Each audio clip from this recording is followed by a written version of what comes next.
of Orient are, bearing gifts we traverse afar, field and fountain, moor and mountain, following yonder star. Born a king on Bethlehem's plain, gold I bring to crown him again. King forever, ceasing never, over us all to reign. O star of wonder, star of night, star with royal beauty bright, westward leading, still proceeding, guide us to thy perfect night. Glorious now, behold him arise, King and golden sacrifice. Alleluia, alleluia, heaven to earth replies. O star of wonder, star of night, star with royal beauty bright, westward leading, still proceeding, guide us to thy perfect night. We three kings of Orient are, bearing gifts, we traverse afar, fields and fountain, moor and fountain, following yonder star.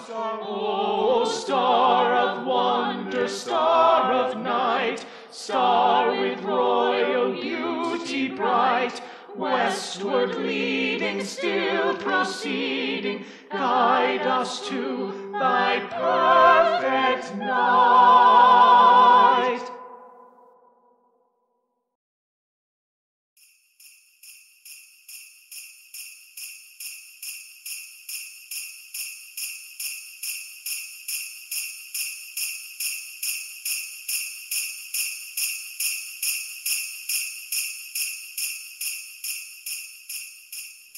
Here we are once again at the White Mountains for Christmas. I've got the book, so it's time for the first story. Once upon a time, there lived Della and Jim, a young and loving couple. One morning, Della looked down at her hand. $1.87. That was all. Tomorrow would be Christmas Day, and she had only $1.87 to buy her husband Jim a gift. She had been saving every penny she could for months with this result. Suddenly, Della turned and stood before the glass mirror, looking at herself. Quickly, she pulled down her hair and let it fall to its full length. The young couple had but two possessions which they valued. One was Jim's gold timepiece, the watch that had been his father's and his grandfather's. The other was Della's long and beautiful hair. She stood still while a few tears fell on the floor, but she knew what she had to do. "Will you buy my hair?" Della asked the woman whose shop sign read hair goods of all kinds. The transaction was made, and the next 2 hours went by as if they had wings. Della looked in all the stores until at last she found the perfect gift for Jim, a beautiful and expensive chain for his gold watch. That night, the door opened and Jim stepped in. He stopped, his eyes fixed upon Della. He had on an expression that she could not read, and it frightened her. "Jim, my love," she cried, "do not look at me that way. I had my hair cut and sold because I could not have lived through Christmas without giving you a gift.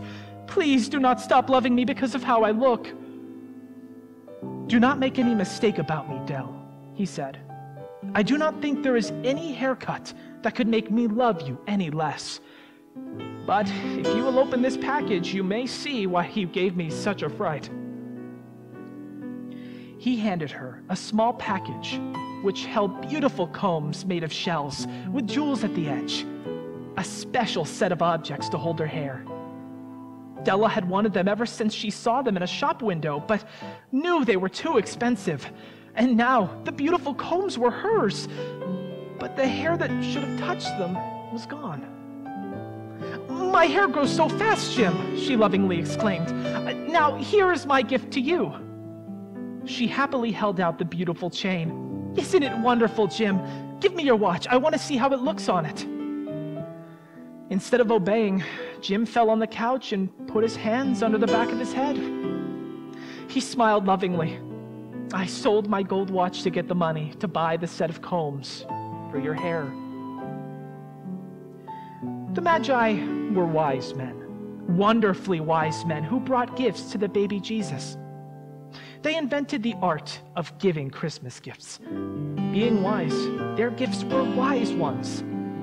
And here I have told you the story of two young people who most unwisely gave for each other the greatest treasures of their house.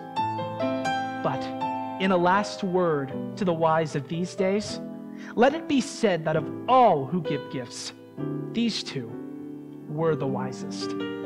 Everywhere they are wisest. They are the Magi. And that is the story of the gift of the Magi.